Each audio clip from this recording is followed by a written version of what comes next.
بسم اللہ الرحمن الرحیم۔ الصلاۃ والسلام علیک یا رسول اللہ وعلی آلک و اصحابک یا حبیب اللہ۔ ناظرین و سامعین، السلام علیکم ورحمۃ اللہ وبرکاتہ۔ ایک مرتبہ پھر پیش خدمت ہے سوال و جواب کی نشست بعنوان ہم اور آپ علامہ اکاڑوی کے ساتھ، جس میں آپ اپنے شرعی مسائل کے بارے میں رہنمائی حاصل کر سکیں گے حضرت علامہ مولانا قبلہ ڈاکٹر کوکب نورانی اکاڑوی صاحب دامت برکاتہم العالیہ سے۔ آپ خطیب اعظم پاکستان حضرت علامہ مولانا محمد شفیع اکاڑوی صاحب رحمۃ اللہ علیہ کے فرزند ہیں۔ ایک عرصہ دراز سے دنیا بھر میں مسلک حق کے حقیقی ترجمان کی حیثیت سے خدمات سر انجام دے رہے ہیں۔ آئیے ہم مل کر انہیں خوش آمدید کہتے ہیں۔ السلام علیکم ورحمۃ اللہ وبرکاتہ۔ وعلیکم السلام، اور تمام ناظرین و سامعین کو بھی السلام علیکم ورحمۃ اللہ وبرکاتہ۔ میں ابھی صرف 5 منٹ پہلے سفر سے آیا ہوں۔ فیصل آباد میں، جس کا پرانا نام لائل پور، وہاں محدث اعظم حضرت علامہ مولانا سردار احمد صاحب رحمۃ اللہ تعالی علیہ کے فرزند اکبر اور جانشین شمس المشائخ مخدوم اہل سنت حضرت علامہ پیر قاضی محمد فضل رسول حیدر صاحب رحمۃ اللہ تعالی علیہ پیر کی شب وفات پا گئے تھے۔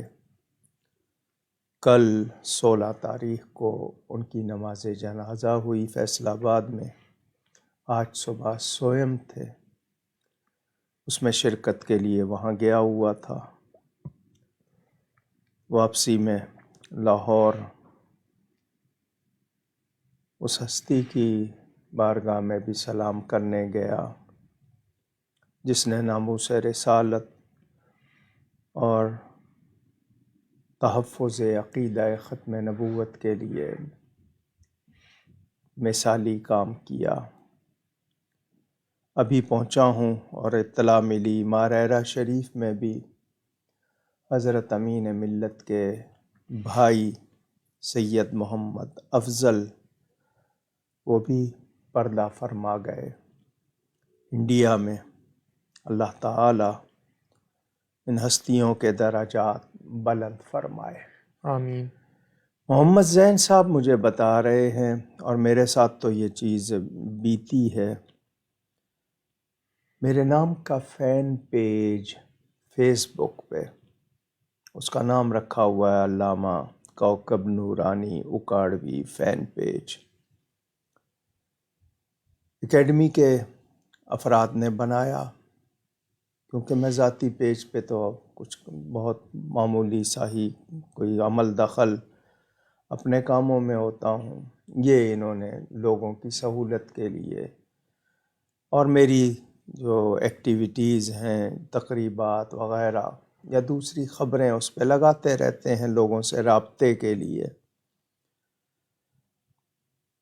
آپ کو علم ہوگا اس پہ میں نے شاید ذکر کیا تھا،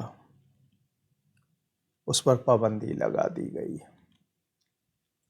یعنی میں اس میں کوئی دخل نہیں دے سکتا۔ اس کے علاوہ 1-2 افراد جن کو ایڈمن بنایا تھا وہ کوئی پوسٹ نہیں کر سکتے، صرف ایک ابھی تک باقی ہے۔ اسی طرح مولانا اکاڑوی اکیڈمی کے پیج پر بھی کوئی دخل نہیں دے سکتا میں۔ ہمارے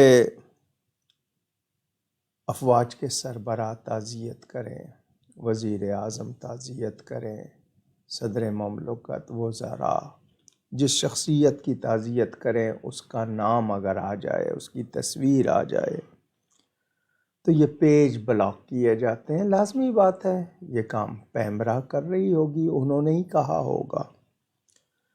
محمد زین صاحب بتا رہے ہیں کہ جی ہماری یہ جو ٹیم جو آپ تک یہ پروگرام جس کو آپ دیکھ رہے ہیں پہنچاتی ہے، اس کے بھی 3 افراد کو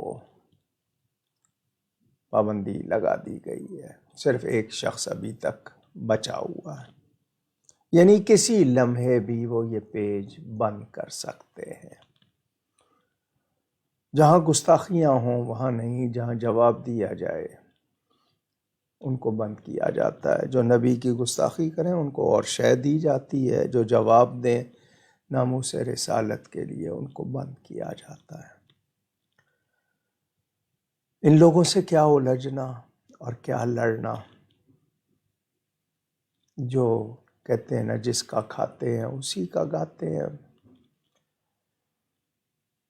یہ ان کا کہنا یہ ہے کہ شاید کسی لمحے بھی یہ پیج بند کر دیا جائے، تو ناظرین اور سامعین کو یہ بتانا ہے کہ اسی نام سے، اسی عنوان سے ایک آدھا شاید لفظ کم کرنا پڑے گا کوئی، تو دوسرا پیج بنایا جائے گا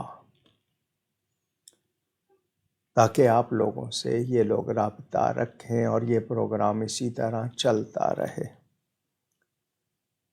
کوشش تو یہی ہوگی کہ اسی نام سے بنے تاکہ لوگوں کو ڈھونڈنے میں آسانی ہو، ورنہ کسی نام سے بنایا جائے گا تو آپ کے پاس واٹس ایپ کے دیگر نمبر ہیں، جو رابطہ رکھنا چاہیں معلومات ان کو ہو جائیں گی۔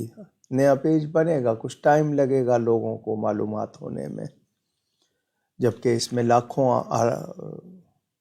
پہلے ہی وابستہ ہے آلریڈی جس کو کہتے ہیں۔ تو یہ خبر آپ لوگوں کو صرف بتانی تھی کہ ہو سکتا ہے یہ دور اپنے براہیم کی تلاش میں ہے، مجھے ہے حکم اذاں لا الہ الا اللہ۔ علامہ اقبال بہت سی باتیں بڑے اچھے انداز میں کہہ گئے، اور ستیزہ کار رہا ہے ازل سے تا امروز۔ یہ ستیزہ کار شاید آپ کے لیے مشکل لفظ ہو، یعنی اسی طرح الجھنا، لڑنا، جھگڑنا مراد ہے۔ چراغ مصطفی سے شرار بولہبی، یہ چلتا رہا۔ حضور صلی اللہ علیہ وسلم کا نام لینا، ان کی عزت کی بات کرنا بہت سو کو پسند نہیں ہے۔ وہ نہیں چاہتے کہ عشق رسول میں لوگ زیادہ شامل ہوں، وہ کم کرنا چاہتے ہیں۔ اللہ تعالی حافظ و ناصر ہے، ہم سے جو خدمت ہو سکے گی کریں گے۔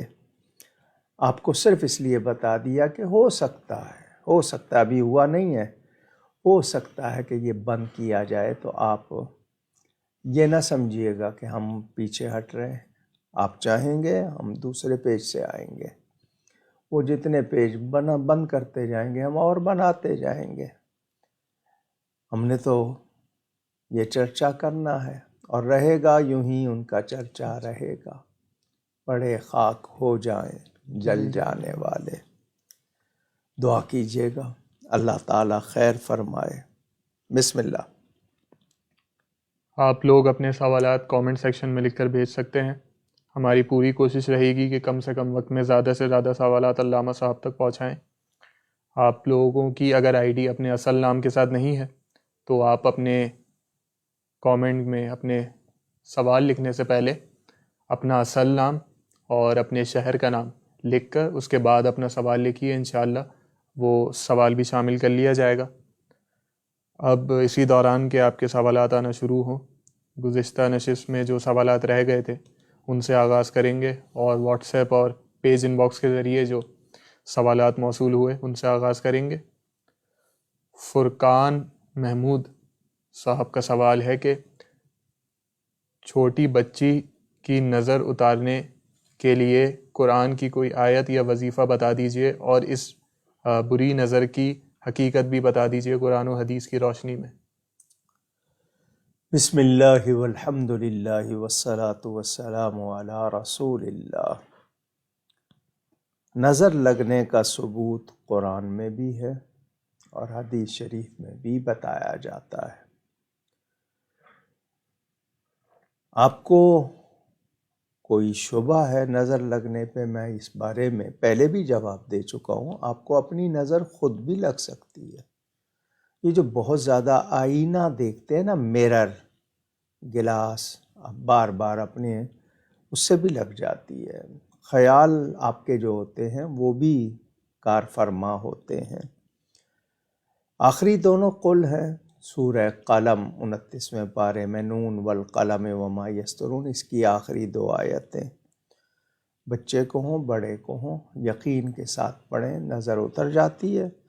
باقی گھر میں ٹوٹکے ہوتے ہیں، کوئی مرچوں کا، کوئی دوسری چیزوں کا کرتے ہیں، لیکن یہ کلام پڑھے تو نظر اتر جائے گی۔ حضرت یوسف علیہ السلام کے واقعے میں ہے، ان کے والد نے کہا تھا ایک ہی دروازے سے تم 10 کے 10 داخل نہ ہونا، وہاں سے نظر لگنے کا ثبوت کہ اکٹھے ایک ہی طرح جوان ہو، خوبصورت ہو، ایک ہی ساتھ نکلو گے تو لوگ تو نظر لگ جاتی ہے، اور یہ نظر کبھی کبھی بندے کو قبر تک لے جاتی ہے۔ اللہ تعالیٰ معاف کرے، ہمیں کلام پڑھتے رہنا چاہیے، شیطان سے بچنے کے لیے کثرت سے لا حول پڑھیں ہم، لا حول ولا قوت الا باللہ۔ بہت سی یعنی شرانگیزیوں سے، شرارتوں سے، حملوں سے ہم بچ جاتے ہیں۔ تو نظر کے لیے آخری دونوں قل پڑھ لیں، یا پھر سورہ قلم کی آخری 2 آیتیں، وہ بڑی مجرب ہے۔ ان کا دوسرا سوال کہ کیا کسی کو تصور میں دم کر سکتے ہیں اور کس طرح، اس کا طریقہ کار کیا ہوگا؟ جی، دم ٹیلی فون پہ یا دور سے بھی کرنا آپ کا، وہ اگر آپ اللہ کی بارگاہ میں سچے ہیں، اچھے ہیں، حرام سے بچتے ہیں، غذا پاک رکھتے ہیں، کلام پڑھ کے پھونک ماریں، اللہ تعالیٰ اثر پہنچانے والا ہے۔ اثر اللہ کی طرف سے ہوگا، آپ کے سے وہ نہیں۔ آپ ذریعہ اگر بنتے ہیں تو اثر اس میں اللہ ہی نے رکھا ہے۔ تو اگر آپ یقین کے ساتھ کریں، فائدہ ہو سکتا ہے، یہ نہیں کہ نہیں ہوگا، ہو سکتا ہے۔ بس یہ ہے کہ جی پھونک مارنے والا بھی اس قابل ہو، یعنی اس میں بھی دم ہو، اور وہ دم کیا ہے کہ وہ سچا ہو، اچھا ہو۔ باقی اثر اللہ کی طرف سے ہے، ہمیں اپنی کوشش نہیں ترک کرنی، اپنے آپ کو درست رکھنا ہے، اللہ چاہے گا کرم ہو جائے گا انشاءاللہ۔ ان کا تیسرا سوال کہ علم لدنی سے کیا مراد ہے؟ یہ عطا ہوتا ہے، یہ کتابوں سے نہیں، عطا ہوتا ہے۔ آپ کی فہم میں، آپ کی سمجھ میں اللہ تعالیٰ کی طرف سے ایسی باتیں وہ یعنی قدرتی طور پر، خود نہیں کہ آپ کی جو سوچیں ہیں آپ ان کو کہہ دیں، یہ جس کے لیے اللہ تعالیٰ سینہ کھول دے۔ افمن شرح اللہ صدرہ، قرآن میں ہے، اللہ جس کا چاہتا ہے اسلام کے لیے سینہ کھول دیتا ہے۔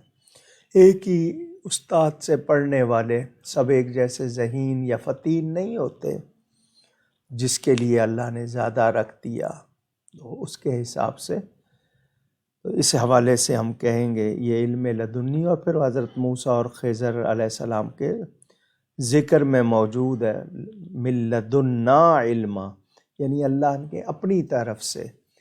تو جو اللہ کی طرف سے خاص آپ پر وہ عطا ہوتی ہے اس کو علم لدنی۔ یہ آپ نے دوسرا پڑھا ہو تو اس میں نکات سمجھ آئیں گے، اس کو سمجھانے کا طریقہ آئے گا، بات کی گہرائی آپ سمجھیں گے، تو یہ خوبیاں اس میں ہوتی ہیں۔ اگلا سوال ناصر علی قادری صاحب کا ہے، نماز عشاء میں جو وتر ہیں وہ کس وجہ سے آئے ہیں اور کب آئے ہیں؟ مجھے آپ کے ایسے سوالوں پہ اکثر حیرت ہوتی ہے کہ آپ وجہ ڈھونڈتے ہیں کہ کوئی حکم ہے تو کیوں ہے۔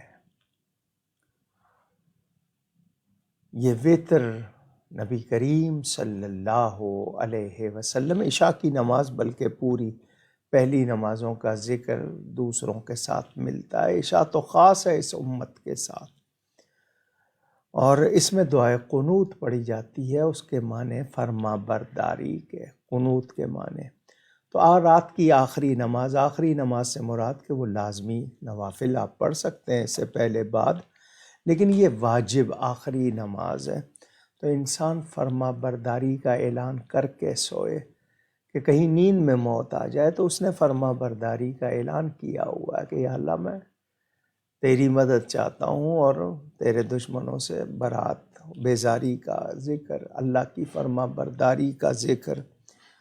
تو یہ نبی کریم صلی اللہ علیہ وسلم کی عطا ہے ہمارے لیے، اور حضور صلی اللہ علیہ وسلم روزانہ خود بھی پڑھتے ہیں، ان کا معمول۔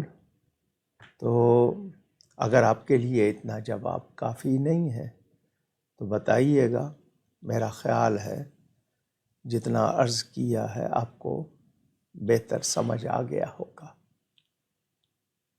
اگلا سوال محمد سبحان صاحب کا ہے کہ الکوہل والی پرفیوم لگانا کیسا ہے، کیونکہ اب تو ہر عطر اور پرفیوم میں الکوہل ہوتی ہے۔ صرف اس میں نہیں ہوتی ہے، جو بیوریجز ہیں، آپ کولڈ ڈرنکس پیتے ہیں ان میں بھی میں نام لوں گا تو ان کی ایڈورٹیزمنٹ ہوگی، خوشبو بنتی ہی الکوہل سے ہے۔ اب وہ الکوہل کس چیز سے بنایا گیا؟ کیونکہ اس کے لیے بھی تو ایڈوانسمنٹ ہوئی ہے، نئی چیزیں کیمیکل سے بنائے جا رہے ہیں۔ پہلے جو الکوہل جس طرح بنتا تھا اب اس کے بھی طریقے بہت سے آ گئے۔ اب ایک ڈرم ہے، سمجھیے کہ اس میں سمجھانے کے لیے کہہ رہا ہوں، بہت بڑا ڈرم ہوتا ہے، اس میں 1 من 2 من 2.5 من وزن کے حساب سے، آج کل لیٹر کہتے ہیں، اس میں انہوں نے ڈالا ہے 8%۔ آپ کے پاس جو آیا وہ تو اتنی سی شیشی آئی ہے، اس میں کتنا آیا ہوگا؟ وہ ٹوٹل 8 تو نہیں آیا، وہ صرف اس کا ٹچ آیا ہے۔ وہ چیزیں کیونکہ 8% تک کتابوں میں اس کا ہے، لیکن وہ بھی ناپاک حالت میں نہ ہو، کیمیکل سے بنا ہو۔ آپ کی یہ جو کون سی ہے جو طریقہ علاج ہے، ایک تو ایلوپیتھی، ہومیوپیتھی جس کو کہتے ہیں، اس کی ہر دوا میں ہوتا ہے، اس کی ہر دوا میں یہ چیز آپ جتنے بھی لیں گے اوپر لکھا ہوتا ہے۔ تو یاد رہے کہ آپ نے 8% تک جو بتایا گیا وہ اس سے زیادہ اگر آپ کے پاس آئی ہوئی دوا میں ہے تو پھر آپ استعمال نہیں کریں گے۔ کیوں؟ حرام سے علاج نہیں ہوگا، یہ ذہن میں رہے کہ حرام چیز سے علاج نہیں ہوگا۔ اب جیلیٹین ہے، پہلے ہڈیوں سے بنائی جاتی تھی، اب جانوروں کی ہڈیاں جمع کی ہیں، اس میں کون سے جانور ہے، حلال ہے حلال نہیں ہے، پھر لوگوں نے حلال لکھنا شروع کر دیا کہ یہ حلال جیلیٹین ہے۔ اب کی یہ جو چینی ہے، شکر، یہ سفید کس سے کی جاتی تھی؟ یہ اسی جیلیٹین سے سفید کی جاتی تھی، کیونکہ یہ سفید زہر، وائٹ پوائزن اس کو کہتے ہیں، سفید چینی کو، جتنی یہ نقصان دہ ہے شاید کوئی اور چیز نہیں۔ تو ذہن میں رہے کہ آپ نے وہ جو لیا ہے پرفیوم، اس میں اس کا بہت معمولی سا اثر ہوگا، اور میں منع کرتا ہوں کہ اس کو جسم پہ نہ لگائیں، کپڑوں پہ اگر لگایا تو اڑ جائے گا، وہ رہتا نہیں ہے۔ لیکن یہ کہ جب خالص عطر ملتے ہیں پھر وہ کیوں نہیں لگاتے؟ آپ خود جب آرٹیفیشل، اور دیکھیں نا انسان سہولتوں کی طرف چلا گیا، اب آپ نے یعنی فارم بنا لی ہے، مرغ ہے، یہ چکن جو ہے فارمی، جس کو برائلر کہتے ہیں اور پتہ نہیں کیا، وہ 18 دن میں تیار ہوتی مرغی، اپنا وزن نہیں اٹھا پاتی ہے، کیمیکل سے اس کا گوشت بنایا جاتا ہے۔ آپ اس کے بھی عادی، شیور کے انڈے نقلی ہیں، اور اس کی جگہ اور جعلی بھی مارکیٹ میں بک رہے ہیں، آپ لے رہے ہیں، کھا رہے ہیں۔ کتنی اور چیزیں ہیں جو یعنی آپ کو باقاعدہ کھلا دھوکہ دیا جا رہا ہے، مگر آپ قبول کر رہے ہیں۔ تو ہم لوگ جب سہولتوں، میں نے پہلے کئی مرتبہ یہ کلیہ بیان کیا، ایک ہے ضرورت، ایک ہے سہولت۔ ہم سہولت کو ضرورت کیوں بناتے ہیں؟ جب ہم خود لیزی ہیں یا سہل پسند ہیں، ہر چیز ٹیک اٹ ایزی وہ والی بات ہے کہ ایزی لینا ہے اس کو، تو پھر ہمیں شریعت میں گنجائش نہیں نکالنی ہے، اپنی طبیعت کو سیٹ کرنا ہے۔ یہ جو طبیعت ہے اس کو شریعت نہ بنائیں بلکہ شریعت کو طبیعت بنائیں۔ تو کمزوریاں ہم میں ہیں، لیکن یہ کہ وہ پرفیوم جو ملتے ہیں بازار میں وہ استعمال کیے جاتے ہیں، اس میں جو پرسنٹیج ہے اس کو چیک کیا جائے، وہ لگائے جا سکتے ہیں۔ ان کا اگلا سوال کہ نفس کو قابو کرنے کا کیا طریقہ ہے؟ نفس کو قابو اس کے خلاف کیا جائے۔ نفس کہہ رہا ہے ٹھنڈا پانی پئیں، آپ نہ پئیں، آپ نفس ماریں گے۔ نفس کہہ رہا ہے غلط چیز کو دیکھیں، آپ نہ دیکھیں۔ تو نفس کی مخالفت کرنے سے نفس مرتا ہے، اور نفس کی خواہشات کو پورا کرنے سے اس میں قوت آتی ہے، پھر وہ غالب آ جاتا ہے۔ یعنی آپ نفس کو نہیں ماریں گے تو نفس آپ کو مار دے گا۔ آپ کو مارنے سے مطلب یہ کہ وہ آپ کے اندر ایمانی قوت کو، غیرت کو، روحانیت کو وہ ختم کر دے گا یا دبا دے گا۔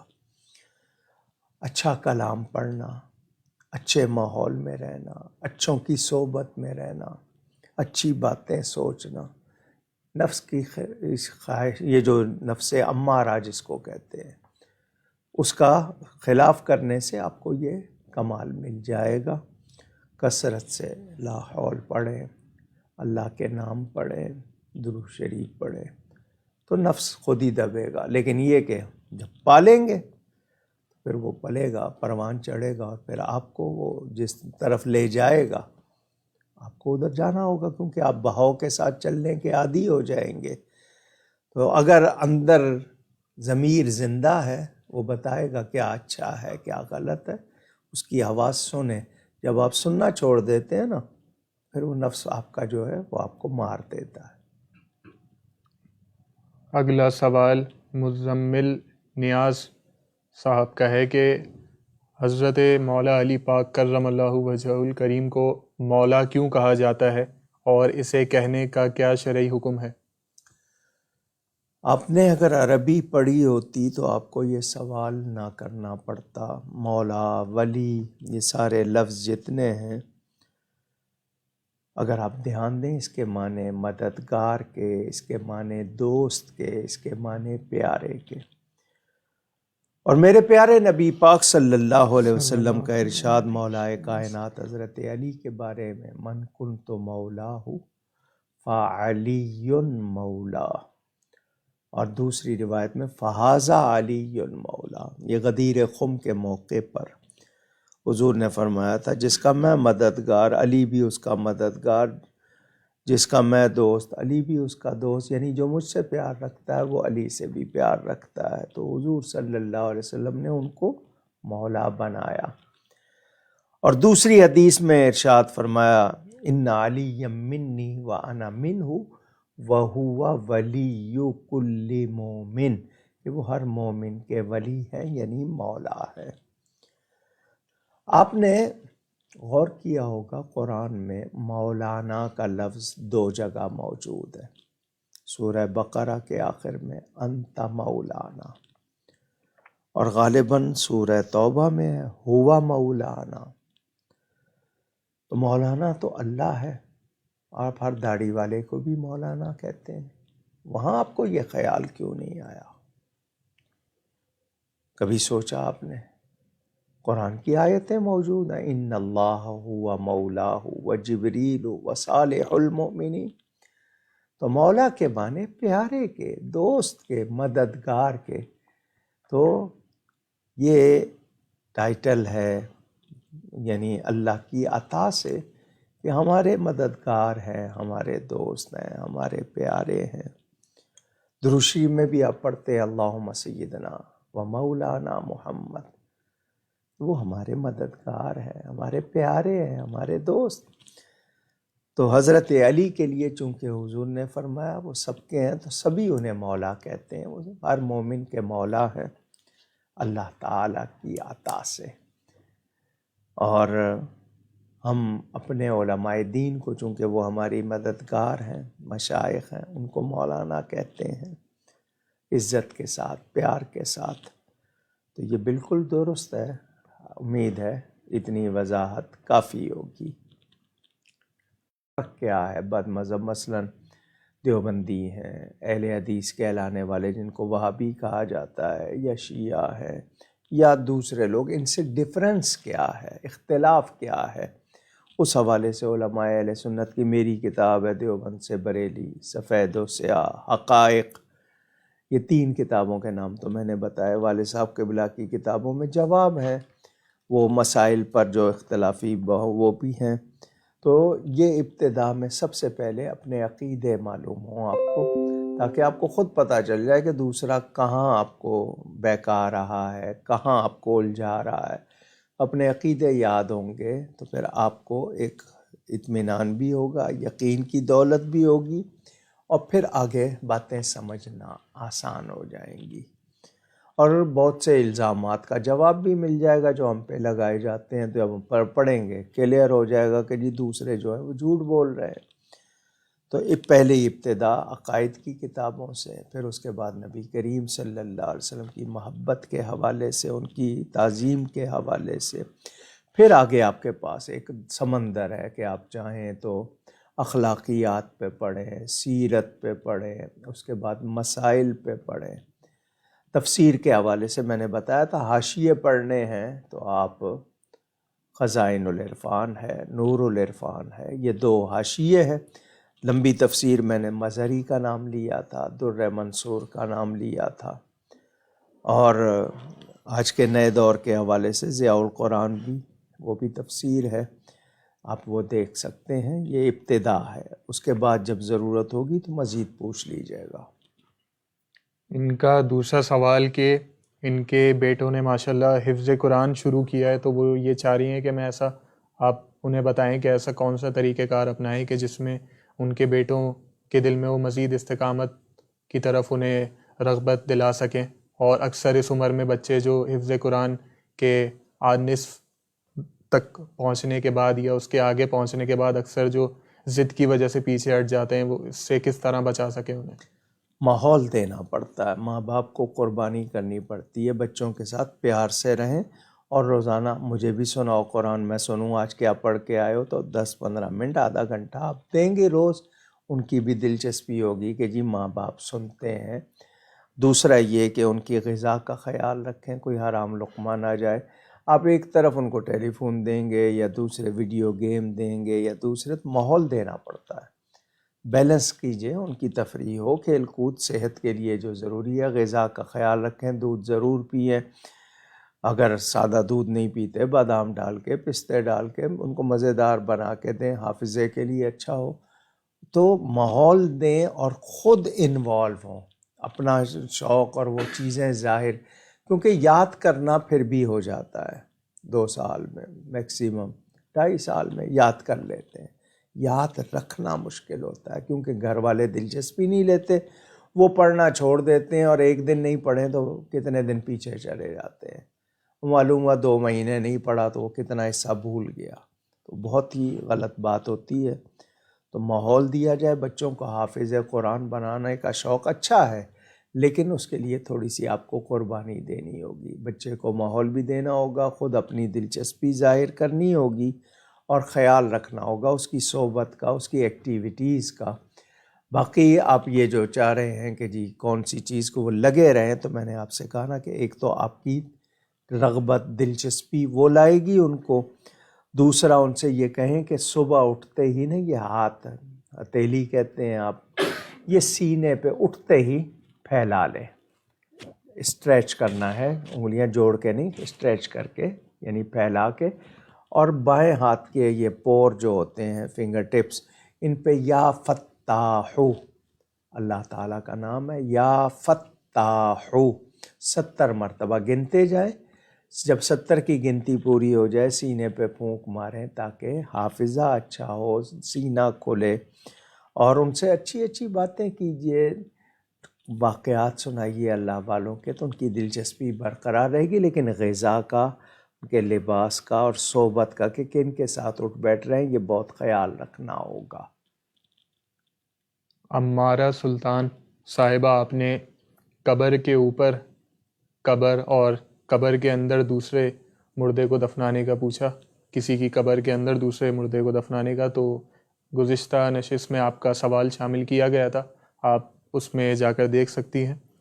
اگلا سوال عاقب خان صاحب کا ہے کہ اگر کوئی نشہ آور چیز استعمال کی تو کیا اس کے استعمال کے کچھ دیر بعد نماز پڑھ سکتے ہیں؟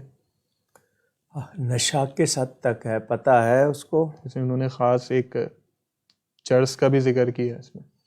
نہیں، ایک چیز ہوتی ہے نا جو آپ کے پتہ ہی نہیں ہے کہ کیا بول رہے ہیں، کیا کہہ رہے ہیں، تو اس میں اگر منہ سے بو آ رہی ہے تو اس حالت میں مسجد تو نہیں جائیں گے، آپ توبہ کریں گے اور آپ کو اس حالت سے نکلنا ہے۔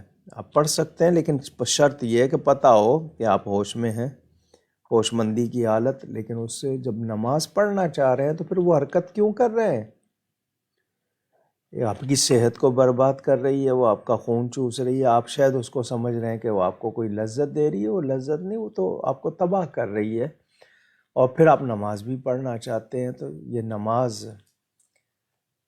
ان الصلاۃ تنہا عن الفحشاء والمنکر، یہ تو آپ کو روکنے والی ہے برائی سے۔ اس نماز کو دلچسپی سے پڑھیں تو آپ کی یہ برائی دور ہو جائے گی۔ اللہ تعالیٰ توبہ کی توفیق دے۔ آمین۔ اگلا سوال آیت خان صاحبہ کا ہے کہ قرآن پاک میں جو آیات سجدہ ہیں انہیں کس طرح ادا کرنا ہے، طریقہ کار بتا دیجیے۔ اگر تلاوت جاری ہے سجدے کی آیت 14 سجدے ہیں، آ گئی ہے، آپ نے وہاں رکنا ہے، قبلے کی طرف منہ کر کے اللہ اکبر کہہ کے ایک سجدہ کرنا ہے۔ اس میں سجدے میں آپ نے تسبیح پڑھنی ہے، جو آپ پڑھتی ہیں نماز میں وہ پڑھ لیں، فتبارک اللہ احسن الخالقین پڑھ لیں، لیکن اللہ اکبر کہہ کے جانا ہے، اور اللہ اکبر کہہ کے اٹھیں تو اور بہتر ہے، ورنہ اللہ اکبر کہہ کے جانا ہے، یوں نہیں سیدھا صرف رکھ دینا، اور تسبیح پڑھنی ہے۔ اگر اس وقت نہیں پڑھ رہے ہیں کہ آپ جگہ نہیں ہے یا آپ سے آسان نہیں ہو رہا ہے، تو آپ جب قرآن شریف کی تلاوت کا جو آپ نے شغل رکھا ہوا ہے، آدھا گھنٹہ پڑھ رہے ہیں، ایک گھنٹہ پڑھ رہے ہیں، روک دیا، اس کے بعد کر لیں نماز۔ جب اس میں دیر 14 اکٹھے کرنا چاہیں اکٹھے کر لیں، لیکن جب آ گیا ہے پڑھا ہے اسی وقت ہو جائے، تاکہ یہ نہ ہو کہ بھول جائے، ورنہ وہ آپ پر رہتا ہے، تو اسی وقت کر لینا اچھا ہے۔ آپ نے اس وقت دیکھا کہ نہیں ابھی میرے پاس ایسی جگہ نہیں ہے، کرسی پہ بیٹھے ہوئے سجدہ نہیں کر سکتے، یا آپ بستر پہ بیٹھ کے قرآن شریف پڑھ رہے ہیں، تو جب آپ مصلی پہ جائیں آپ نے اللہ اکبر کہہ کے سجدے میں جانا ہے، ایک سجدہ، دو نہیں ہے، ایک سجدہ ہوگا۔ 14 اکٹھے آیتوں کا ایک سجدہ نہیں ہوگا، وہ جو آیت سجدہ ہے اس کا ایک سجدہ اللہ اکبر کہہ کے جانا ہے، تسبیح پڑھنی ہے، اور پھر اللہ اکبر کہہ کے سر اٹھا لیں یا ویسے بھی اٹھا لیں گے، لیکن جاتے ہوئے اللہ اکبر کہنا ضروری ہے۔ اگلا سوال بلال احمد صاحب کا ہے کہ حسد کے بارے میں قرآن و حدیث میں کیا وعیدیں آئی ہیں، اور حاسد کا کیا انجام ہوگا، اور حسد سے بچنے کے لیے کوئی طریقہ بھی بتا دیجیے، اور اگر کوئی وظیفہ ہو تو وہ بھی ارشاد فرما دیجیے۔ حسد کئی طرح کا ہوتا ہے، دو لوگوں سے حسد جو ہے نا وہ درست ہے، ایک وہ جس کو اللہ نے بہت زیادہ علم دیا ہو، اس پہ آپ کہہ رہے ہیں کہ جی مجھے نہیں ملا، حالانکہ رشک کرنا چاہیے۔ ذہن میں رہے، حسد کے معنی ہمارے ہاں جیلسی بھی کہتے ہیں، اور سڑنا یا جلنا، یہ لفظ بھی ہمارے ہاں بولے جاتے ہیں۔ یہ آپ کی نیکیوں کو، آگ جس طرح لکڑی کو کھاتی ہے، حسد آپ کی نیکیوں کو کھا جاتا ہے، یہ تعلیم ہے، اور یہ اچھا نہیں ہے۔ اس کی مذمت قرآن میں بھی ہے، حدیث میں بھی ہے۔ اگر کوئی آپ سے حسد کر رہا ہے، آپ اس کو بارے میں پریشان نہیں ہو، کیونکہ وہ اپنی نیکیاں آپ کو دے رہا ہے۔ آپ سے حسد کر کے آپ کا تو کھاتے میں اضافہ ہو رہا ہے، لیکن آپ کو دعا کرنی چاہیے اس کے لیے کہ یا اللہ اس کو ہدایت دے۔ اور حسد کرنے والا یہ دیکھے، اپنے نیچے دیکھے، دوسروں کو دیکھے، کیوں حسد کر رہا ہے اس سے، دائیں بائیں دیکھے۔ آپ رشک کریں، کسی کو اللہ نے کوئی نعمت دی ہے تو یہ اللہ کی عطا سے ایک طرح سے ناراض ہونا کہ اللہ نے کیوں دیا ہے. تو اللہ تعالیٰ نے اگر دیا ہے تو آپ حسد نہ کریں، یہ کہیں گے اللہ تو نے اس کو دیا مجھے بھی عطا کر، یا یہ کہ جی اس کو ملا ہے تو خوش ہوں، رش کریں کہ اس کا نصیب حصے کو کہتے ہیں کہ کتنا اچھا ہے، تو اچھی دعا کریں. حسد کرنا بری بات ہے، اور حسد کرنے والا اپنا ہی نقصان کرتا ہے، دوسرے کا نہیں. میں نے کہا نا آپ کی نیکیاں چلی جاتی ہیں. تو اگر آپ کو یہ منظور ہے یہ خسارہ تو حسد کیجئے، ورنہ حسد اچھی چیز نہیں. اور یہ جیلسی جتنے کرتے ہیں نا وہ یہی کہتے ہیں کہ جی مجھے کوئی جیلسی نہیں ہے، اور سب سے زیادہ انہی کو ہوتی ہے. دعویٰ کرتے ہیں، سب کا ایک جیسا حال نہیں ہے. اکثر لوگوں کو یہ دیکھا، اور خواتین میں بہت ہے.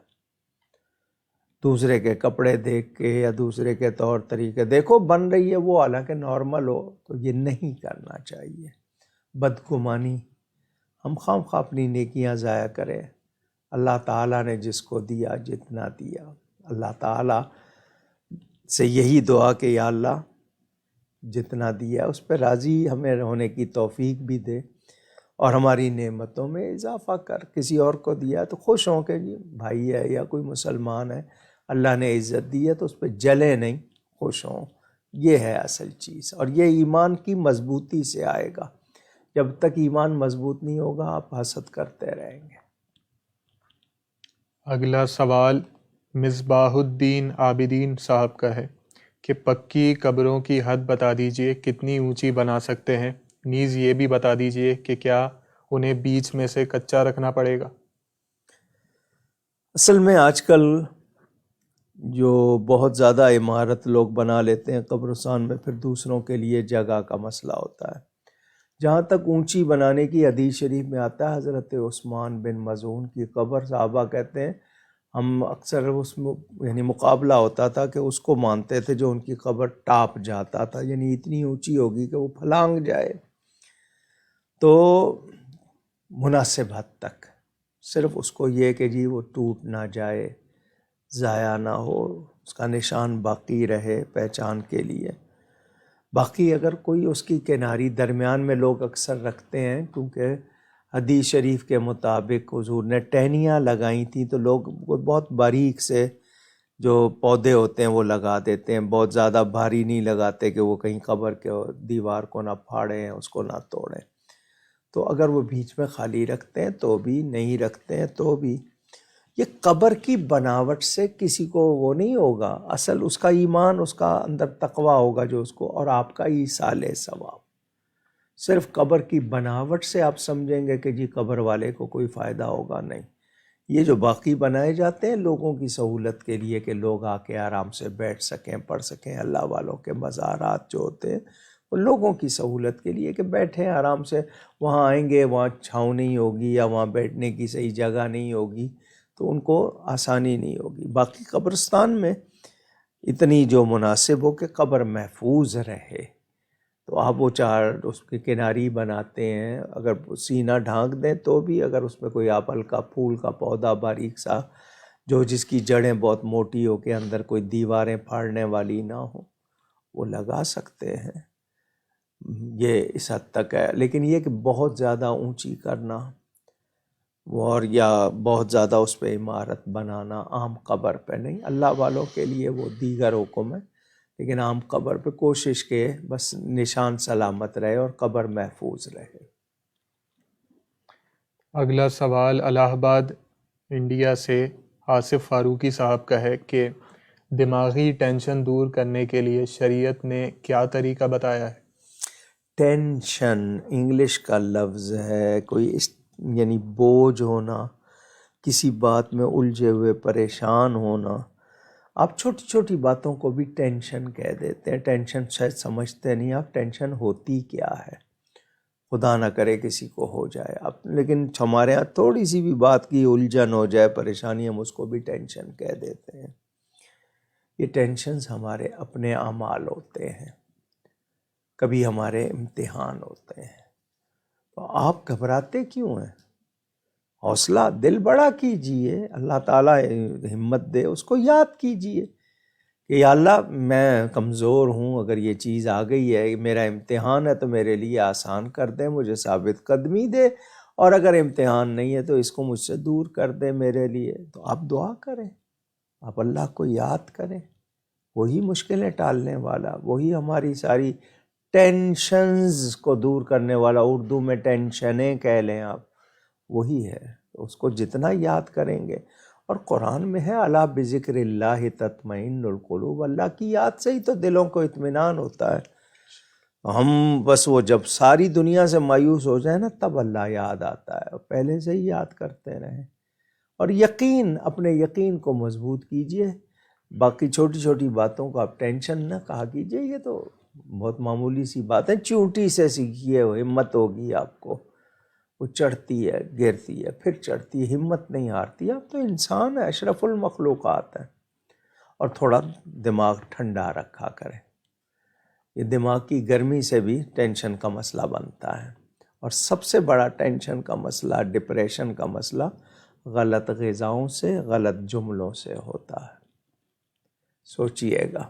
جی اگلا سوال عائشہ خان صاحبہ کا ہے کہ مجھ سے نماز میں بہت غلطیاں ہوتی ہیں، اکثر بھول جاتی ہوں، 4 کی جگہ 6 اور 12 کی جگہ 16 پڑھ لیتی ہوں، میری رہنمائی فرما دیں کہ میں اس سے کس طرح نجات حاصل کروں۔ وہم میں نہ پڑیں، اگر آپ کو بھولنے کی بیماری ہو تو اور بات ہے، صرف نماز کے بارے میں نہیں، نوافل میں آپ کم زیادہ کر گئی ہیں اور بات ہے، فرض تو فرض ہیں، ان کو تو نہیں کیا جا سکتا، فرض واجب کو۔ نفل آپ نے 2 پڑھے ہیں، یا تو 4 پڑھ لیے، 8 پڑھ لیے، 12 کی جگہ 16 پڑھ لیے، وہ اور بات ہے، اضافہ ہی ہے۔ لیکن فرض وغیرہ میں اس کے لیے یہ ہے کہ آپ نماز پڑھتے ہوئے اگر اکیلی ہیں کمرے میں، تھوڑی سی آواز کے ساتھ پڑھا کریں، تو پھر آپ کی توجہ ادھر ادھر نہیں ہوگی۔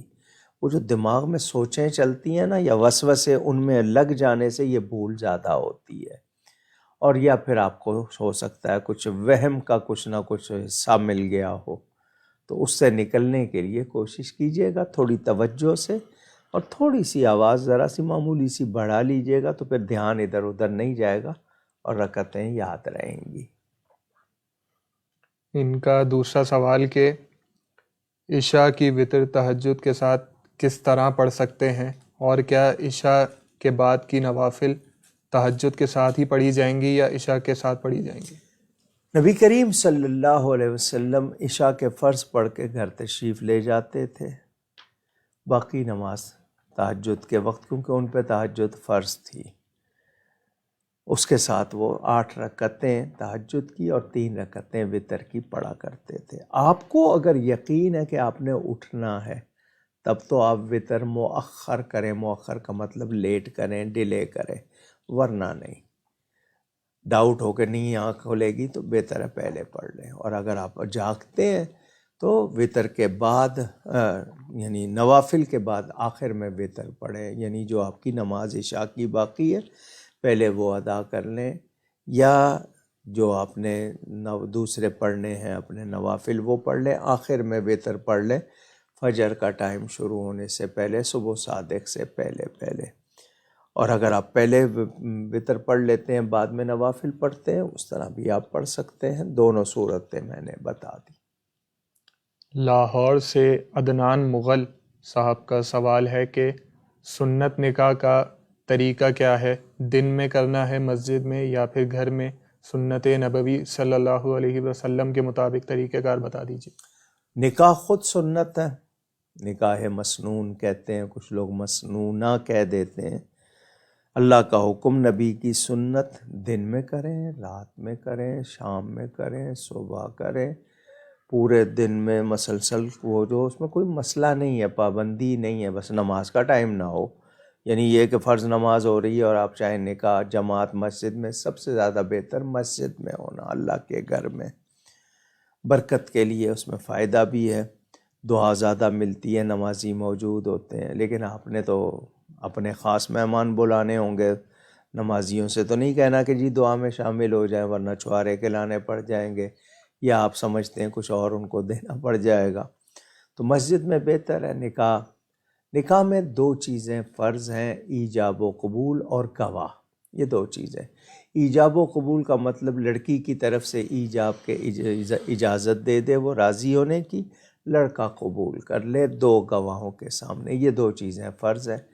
مہر اس کو واجب کہتے ہیں، مہر لفظ ہے اردو والے مہر کہتے ہیں، یہ ادا کرنا واجب، اور باقی 3 چیزیں سنت ہیں، اس میں خطبہ بھی ہے، اس میں آپ کا چھوارے بانٹنا بھی ہے، اس میں آپ کا چھوارے مطلب ڈرائی ڈیٹس، خشک کھجوریں، اور اس میں ولیمہ، یہ سنت ہیں۔ تو آسانیاں ہیں، مسجد میں کریں برکت ہے، باقی گھر میں بھی کریں، دن میں کریں رات میں کریں، پابندی نہیں ہے۔ سہولت کیسے ہے، آپ کے لوگوں کو جو بلا رہے ہیں ان کو آنے جانے میں ان کا خیال رکھیں، فاصلہ کتنا ہے، رات کے وقت دیر سے ہوگا، ان کو جانے میں دشواری ہوگی، تو اس سہولت کو پیش نظر رکھیں۔ ہمارے ہاں وقت بہت ضائع کیا جاتا ہے، تو جو آپ کو مناسب لگے۔ ویسے یہ کہ بالعموم نکاح دن میں وہاں مسجدوں میں ہوتے تھے جو پرانے ہیں، لیکن کوئی شام میں کر لے، رات میں کر لے، منع نہیں ہے۔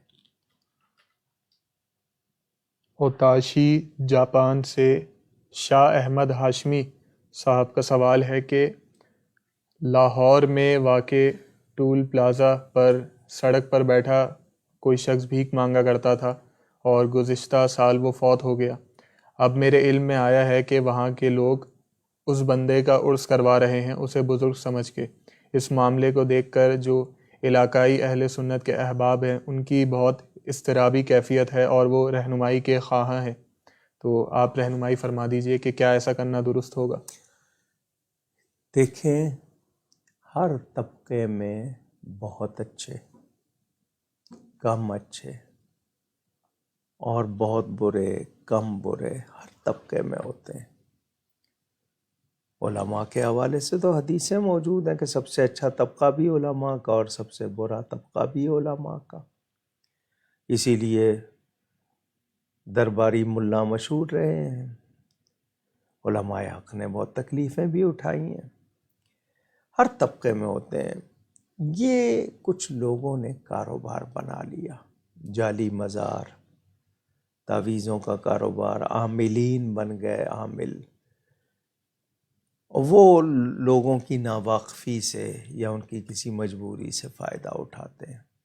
جب یقینی طور پر پتہ ہے کہ وہ ایک گداگر تھا، جس کو آپ بھکاری یا بے گھر کہتے ہیں، یقینی طور پر ایسا ہی تھا، تو مسلمان سمجھ کے اس کی فاتحہ کرنے سے تو میں نہیں روک سکتا، لیکن یہ کہ اس کو کوئی ولی ظاہر کر کے اس کا عرس منانا، تو یہ اگر علاقے میں سب کو معلوم ہے تو وہ یہ کہیں کہ جی آپ کو ایصال ثواب کرنا ہے کریں، آپ کو کھانا کھلانا ہے، کوئی ثواب کرنا چاہتے ہیں کریں، لیکن اس کو کوئی اللہ والا ثابت کر کے یا اس طرح، کیونکہ اللہ والے بھی کس طرح نہیں مانگتے، وہ فقر میں فاقے کر لیں گے لیکن اس طرح ہاتھ نہیں پھیلاتے جو ولی ہوتے ہیں۔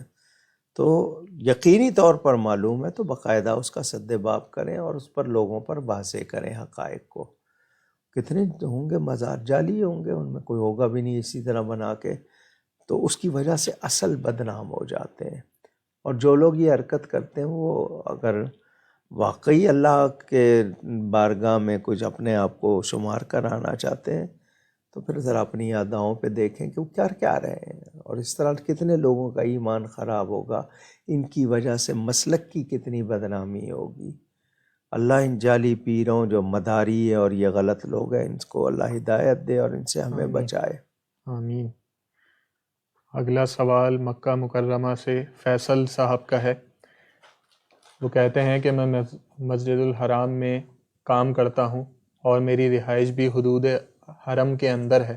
اب اگر میں مدینہ منورہ میں حاضری کے لیے جاؤں تو واپسی پر مکہ مکرمہ حدود حرم کے اندر جہاں میری رہائش ہے وہاں آنا چاہوں تو کیا مجھے احرام کی صورت میں آنا ہوگا؟ کیا مجھ پر عمرہ واجب ہو جائے گا؟ اس بارے میں یہ سوال جو ہے صرف ان کا نہیں ہے، بلکہ وہ طائف کے جو جاتے ہیں کہیں تو وہ جو طائف کے طرف سے جو رستہ تھا وہ حدود حرم میں سے تھا، اب سنا ہے شاید کچھ بتا رہے تھے الگ ہو گیا۔ یہ وہاں بہت بڑا مسئلہ ہے کہ ایک شخص مکہ آ رہا ہے جا رہا ہے، اس کی نیت عمرے کی نہیں ہے، مثلا ٹیکسی ڈرائیور ہے، اس کے لیے کیا حکم ہوگا؟ وہ مدینہ سے آیا ہے، اس کے ساتھ احرام باندھے ہوئے لوگ ہیں، مگر وہ ٹیکسی ڈرائیور ہے، اس کی نیت بھی عمرے کی نہیں ہے، وہ آ رہا جا رہا ہے، وہ حرم میں داخل ہوا ہے۔ تو جس نے عمرے کی نیت سے اب کسی دوسرے ملک سے آیا ہے اور آیا ہی عمرے کے لیے ہے، تو وہ احرام کے بغیر میقات سے نہیں گزرے گا، حدود حرم میں نہیں جائے گا۔ لیکن جس کی نیت نہیں ہے اور وہ کسی دوسری جگہ سے نہیں آیا، وہیں کا ہے، آپس میں روز آنا جانا ہے، اب جدے سے بار بار وہ مکہ آ رہے ہیں، مکہ سے جدہ جا رہے ہیں، تو ان کو معلوم ہو جانا چاہیے اس حوالے سے۔ تو یہ بہت واضح چیز ہے کہ ایک شخص اگر وہاں سے کچھ دنوں کے بعد آ رہا ہے اور عمرے کی نیت نہیں ہے، یا روز آنا جانا یا ہفتے میں ایک بار، جب نیت نہیں ہے تو اس کے لیے یہ چیز نہیں ہے۔ ہاں، وہ جو وہاں پہ جا کے کام کر رہے ہیں، وہ اگر ان کو سہولت ہو تو وہ ضرور احرام باندھیں تاکہ عمرے کی سعادت ملے ان کو۔ لیکن ایک شخص کا وہ جو پروفیشن ہے، اس کے حساب سے میری نظر میں جتنی دانش میں جو میں عرض کر رہا ہوں، باقی واللہ اعلم۔ اگلا سوال بنگلور سے محمد اکرام شریف صاحب کا ہے کہ کچھ لوگ اپنے پیر صاحب کی تصویر گھر میں لگاتے ہیں، اس کا کیا شرعی حکم ہے؟ آویزاں کرنا نہیں چاہیے، کہیں بند کر کے رکھ لیں، الماری میں رکھ لیں، کہیں البم میں رکھ لیں، کبھی دل چاہ نکال کے دیکھ لی، آویزاں نہیں کرنی چاہیے۔ اور آویزاں کریں تو اس طرح نہیں ہے کہ اس کے اوپر پھول ڈال رہے ہیں یا وہ کر رہے ہیں، کیونکہ جہاں فوٹو لگی ہوگی وہاں رحمت کے فرشتے نہیں آئیں گے۔ تو وہ پیر صاحب کی فوٹو کیوں نہ ہو، اس پہ کپڑا ڈال دیں، جب کبھی دیکھنا ہو کپڑا ہٹا کے دیکھ لیا، ورنہ کپڑا ڈال دیا، اگر آویزاں ہی کرنا ہے۔ ان کا دوسرا سوال کہ کیا اپنے پیر صاحب کے کمسن بیٹے یا نوجوان بیٹے کے پاؤں پکڑ سکتے ہیں؟ جی، پاؤں چھو لینا، پکڑ لینا، اس میں آپ کس نیت سے پکڑ رہے ہیں؟ کیا چاہتے ہیں آپ؟ اس بچوں کو ان کی تربیت ہو گئی ہے یا آپ ان کو بگاڑ رہے ہیں کہ جی پیر صاحب کے بچے ہیں، ان کو عادت ہو جائے کہ جی پاؤں پکڑو ورنہ بات نہیں سنیں گے؟ تو آپ نے اگر ویسے اس کے پاؤں چھو لیے ہیں، سید ہے یا واقعی پیر زادہ ہے، محبت سے عقیدت سے چھو لیے تو وہ جائز ہے، چومنا بھی جائز ہے، لیکن ان بچوں کی تربیت ہو چکی ہے، کہیں آپ ان کو بگاڑنے کا سبب تو نہیں بن رہے۔ اور کیا یہ وہاں پہ لازمی ہے کہ جی اس طرح کرنا ہے مریدوں کے لیے؟ تو پھر صورتحال کے مطابق جواب ہوگا۔ اگر پیر صاحب کی اولاد سمجھ کے آپ نے ان کو عزت دی ہے، اس میں کوئی بات نہیں، لیکن ان بچوں کا مزاج نہ بگاڑیں ان کو، تاکہ یہ کہ وہ سیکھیں، اور والدین اگر دیکھ رہے ہیں تو ان کو چاہیے مریدوں کو روکیں، اس مرحلے سے گزاریں ان کو تاکہ وہ خدمت کرنے والے بنیں۔ یہ وہ نہیں ہے کہ جی آپ دوسروں کو حقیر یا کمتر سمجھنے لگ جائیں۔ لوگ اگر آپ کی عزت کرتے ہیں دین کی، روحانیت کی، آپ کی نیکی کی وجہ سے، تو وہ آپ کے غلام نہیں ہیں۔ ہاں، وہ تعظیم خود سے کریں، ان کا دل چاہے، لیکن آپ چاہیں کہ نہیں جی کوئی ہاتھ چومے، میرے پاؤں چومے، وہ بہت غلط بات ہے۔ کوئی چاہے کہ اس کے لیے کھڑا ہوا جائے تو یہ بہت غلط بات ہے، اس کے لیے وعیدیں موجود ہیں۔ تو آپ بھی ان بچوں کو بگاڑیں نہیں، بلکہ جب بھی ہو ٹھیک ہے، پیار سے ہی ان کو کہیں کہ اپنے بڑوں کو دیکھو اور اس طرح کے بنو۔ اگلا سوال فوزیہ شیخ صاحبہ کا ہے کہ طلاق کی شرائط کے بارے میں بیان کر دیجئے کہ کس صورت میں طلاق دینا جائز ہوگا، کیونکہ میں نے آج کل یہ دیکھا ہے کہ چھوٹی چھوٹی بات پر طلاق دے دی جاتی ہے اور اسے ایک مذاق بنا کر رکھ دیا گیا ہے۔ درست کہہ رہے ہیں یہ ان کا۔ پہلے تو طلاق پہ لوگ یعنی برا سمجھتے تھے، نہیں کچھ ہو جائے وہ بچیوں کو اور بچوں کو، نہیں طلاق نہیں دینی، بہت بری چیز ہے، اور حدیث شریف ہے نہ حق طلاق دی جائے تو عرش ہل جاتا ہے۔ میں ان بچیوں پہ تعجب کرتا ہوں جو شوہر کو خود منہ سے کہتی ہیں چھوڑ دو مجھے، یعنی اتنی آپ جرت ہو گئی آپ کی کہ چھوڑ دیں مجھے، طلاق دے دیں مجھے، لا حول ولا قوت۔ آپ کو پتہ نہیں ہے اس سے کتنا بڑا گناہ ہے۔ اصل میں طلاق صورتیں دینے کی ایک، یا تو مرد اپنی بیوی کا حق زوجیت ادا کرنے کا اہل نہ ہو،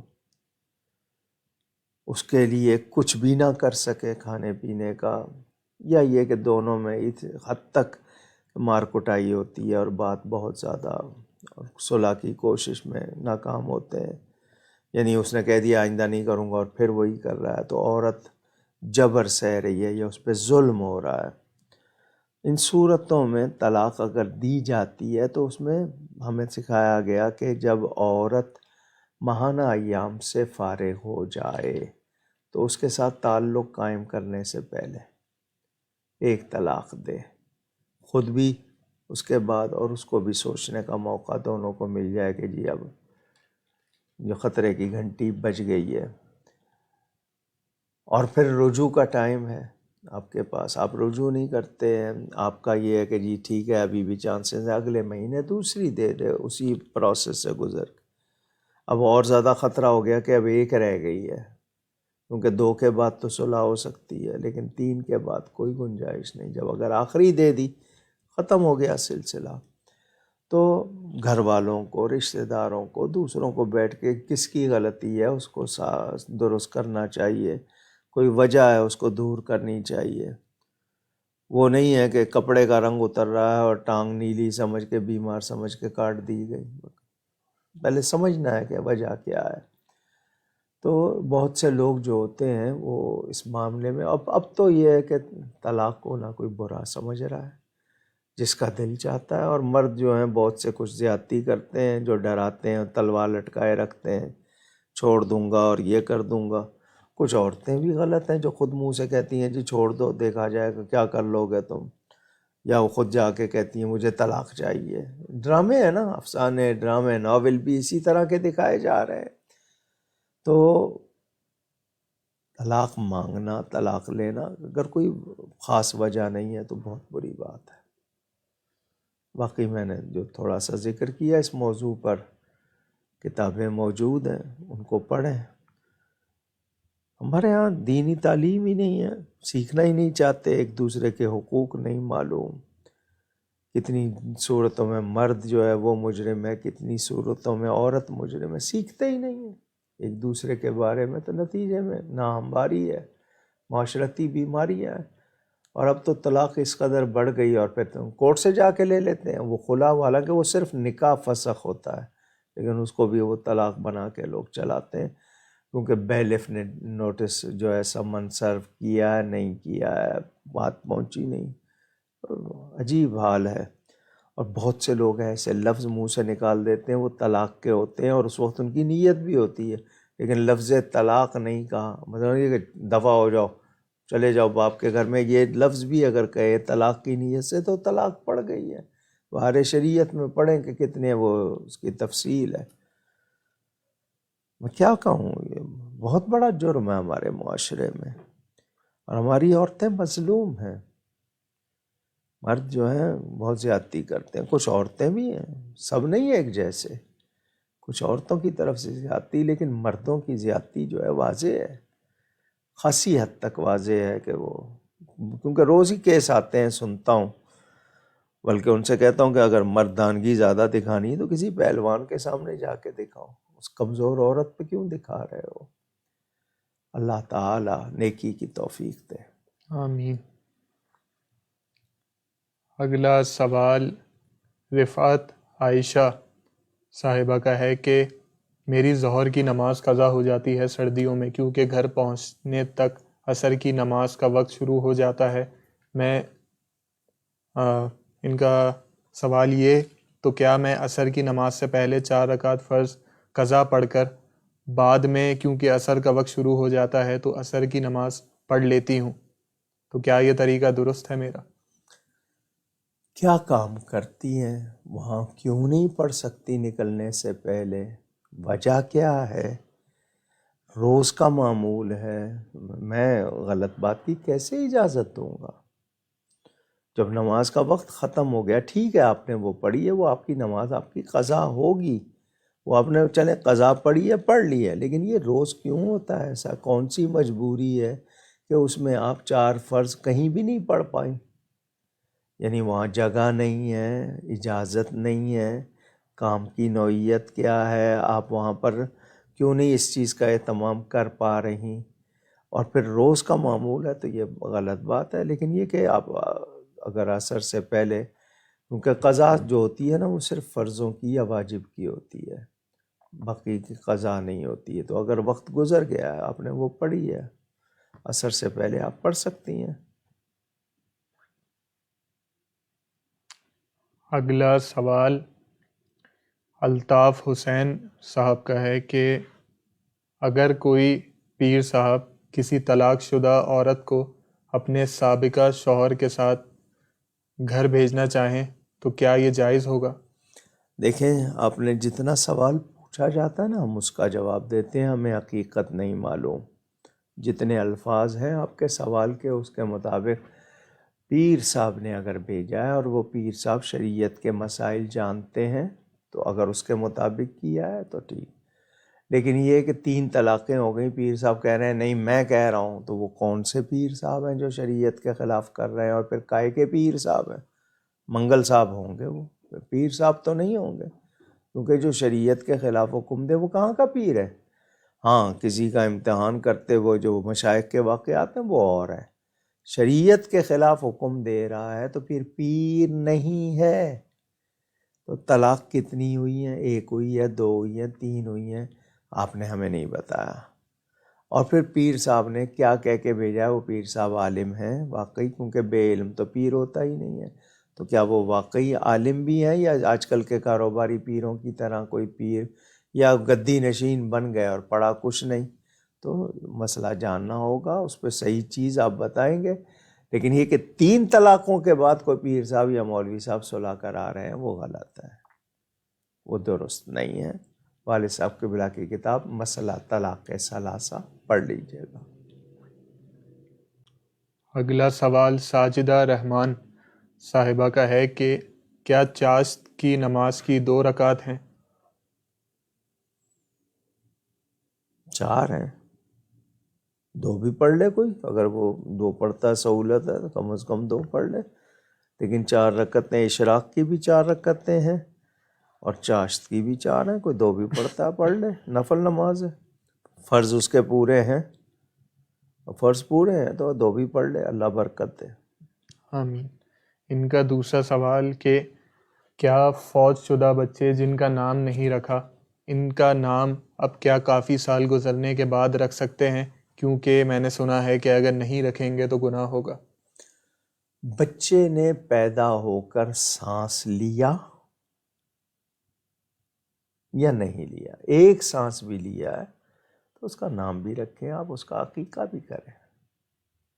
سانس نہیں لیا ہے، پیدا ہی مردہ ہوا ہے، نام نہیں رکھا، کوئی بات نہیں۔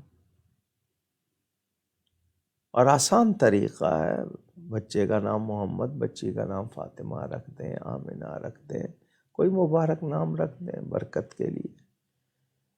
لیکن سانس نہیں لیا ہے، بچہ پیدا ہی مردہ ہوا ہے تو نام نہ رکھیں، کوئی بات نہیں، لیکن سانس 1 بھی لیا ہے تو نام بھی رکھیں، اللہ نے توفیق دی ہے تو عقیقہ بھی کریں۔ اگلا سوال مہوش خان صاحبہ کا ہے کہ میرا شوہر مجھ سے چھوٹی چھوٹی باتوں پر جھوٹ بولتا ہے اور کہتا ہے کہ بیوی سے جھوٹ بولنا جائز ہے۔ جی، وہ جو 3 جھوٹ ہے نا جو بولنا جائز ہیں، ان میں صرف یہ کہ 2 بیویاں ہیں، اور وہ بھی صرف یہ سوال کر لیں کہ محبت کس سے زیادہ ہے تو اس کو خوش کرنے اور گھر بنائے رکھنے کے لیے اتنی بات کہے گا۔ باقی یہ کہ بیوی کو خوش کرنے کے لیے کوئی اگر بات کرتا ہے اس میں کوئی نقصان نہیں ہے اور اس میں ایسی کوئی بات ہے خلاف واقعہ تو وہ تفریح کے اس میں جائے گی، لیکن ویسے یہ کہنا کہ جی بیوی سے جھوٹ بولنا جائز ہے، ایسی کوئی بات نہیں ہے۔ اگلا سوال عمران احمد صاحب کا ہے کہ اگر بائیں آنکھ کچھ ہل رہی ہو تو اس کا کیا مطلب ہے اور ایسی صورت میں کیا پڑھنا چاہیے؟ لیکوڈ نہیں ہوگا، جسم میں پانی نہیں ہوگا، کوئی وٹامن کی کمزوری ہوگی، لیکن کوئی آنکھ پھڑکنے سے کوئی دولت آنی ہے یا جانی ہے یا کچھ ہونا ہے، ان بہموں کی کوئی گنجائش نہیں ہے۔ کبھی کبھی وہ نیند کی وجہ سے بھی ہو جاتا ہے، سستی کی وجہ سے بھی ہو جاتا ہے، کوئی وٹامن کم ہو جائے جسم میں وہ بھی ہو جاتا ہے، لیکن یہ جو واہمے بنائے ہوئے نا یہ اگر کسی کا تجربہ بھی ہو تو میں اس کو بھی یہی کہوں گا کہ اس پہ یقین نہیں کرو کہ ساتھ تقدیر سے ایمان اٹھے گا، خام خواہ کی بات ہوگی، اس طرح کی بات نہیں کرنی چاہیے. ایسی کوئی بات نہیں، آپ کی آنکھ پوری طرح بھی پھڑکتی رہے تب بھی وہ چیز نہیں، آپ وہ وہم نہیں کر سکتے. اگلا سوال ابرار احمد صاحب کا ہے کہ کہتے ہیں کہ جس گھر میں سفید مرغہ ہو جادو نہیں ہوتا. میرے گھر میں سفید مرغہ تھا لیکن آج مر گیا، تو اس کا کیا مطلب ہے؟ اس کے مرنے میں آپ کیا کرنا چاہتے ہیں؟ یہ آپ کہنا چاہتے ہیں کہ جی جادو اس کا کوئی ہو گیا، اس پہ ہو گیا جو وہ مر گیا، یا یہ کہ جی کسی کا سخت اتنا جادو تھا، یا آج کے بعد جو ہے چونکہ بہرحال مرغ جو ہے یا بکریاں رکھنا، مرغ پالنا اچھی بات ہے، لیکن یہ کہ آپ یہ سمجھ لیں کہ اس کی وجہ سے ایسا نہیں ہوتا. تو مجھے سامنے کوئی ایسی خاص روایت ابھی میں مستحضر کا مطلب میرے سامنے نہیں ہے کہ میں یہ کہوں کہ سفید مرغہ سفید رنگ کا رکھنا اور جادو نہیں ہوتا، میرے ذہن میں نہیں ہے. لیکن آپ کسی شک میں نہ پڑیں، آپ کا جی چاہتا ہے آپ دوسرا لے آئیں تاکہ آپ کی تسلی رہے، لیکن یہ سمجھنا کہ اس کی وجہ سے وہ اب نہ کریں تو بہتر. اگلا سوال ان کا کہ میرا بیٹا محمد صدیق بہت ضد کرتا ہے، چڑچڑا ہو گیا ہے، کچھ کھاتا بھی نہیں ہے، کوئی کتنی وظیفہ عمر ہے؟ بتا. عمر کتنی ہے؟ آپ نے اس کو لاڈ پیار میں کسی چیز پہ لگا کے بگاڑا ہوگا اور وہ چیز اب نہیں دے رہے ہوں گے، یا یہ کہ اس کا مزاج ایسا بن گیا. تو ایسے بچوں کے یہ ہوتا ہے کہ اس کو کسی ایسے بچے کے ساتھ رکھیں کہ وہ 2-4 دن میں اس کی عادت بدل جائے گی. اکیلا ہوگا تو مشکل ہوگا آپ کو سنبھالنا. 2-3 بچے جہاں ہوں آپ کے رشتہ داروں میں، وہاں ان کے ساتھ اس کو مکس کریں، کھانے پینے بھی لگ جائے گا، سیٹ ہو جائے گا. باقی بعض بچے جو ہوتے ہیں گرمی ہو جاتی ہے، پانی نہیں پیتے، اس وجہ سے بھوک نہیں لگتی ہے، کچھ اور وجہ ہو جاتی ہے، دوسری چیزیں کھا لیتے ہیں، کہیں وہ اس کو بچوں کو ہوتا ہے نا کوئی کاغذ کھا جاتے ہیں، کبھی مٹی کھا لیتے ہیں، تو اس کی وجہ سے پیٹ میں کیڑے بن جاتے ہیں، اور وہ ان کا مسئلہ ہوتا ہے. تو وہ چیک بھی کرا لیں اور بچے کو ذرا کمپنی دیں تو اس کی عادتیں خود بخود سیٹ ہو جائیں گی. اکیلے رہنے والوں کو یہ مشکلات زیادہ ہوتی ہیں. اگلا سوال محبہ ماکدہ صاحبہ کا ہے کہ کیا رشوت دے کر گاڑی چلانے کا لائسنس لے سکتے ہیں، کیونکہ رشوت کے بغیر ٹیسٹ پاس کرنا آج کل ممکن نہیں. اور ساتھ ہی یہ بھی بتا دیجئے کہ ٹیسٹ کے دوران ایک مرد پولیس اہلکار ساتھ ادارے کی طرف سے ہوتا ہے جو مسلسل آپ کے ساتھ رہتا ہے، تو اس کے بارے میں کیا شرعی حکم ہوگا؟ نہیں، انہوں نے گاڑی اگر ضرور چلانی ہے تو یہ بھی اپنے شوہر کو، بھائی کو، بیٹے کو، کسی کو ساتھ رکھیں، وہ بھی ہو جائے.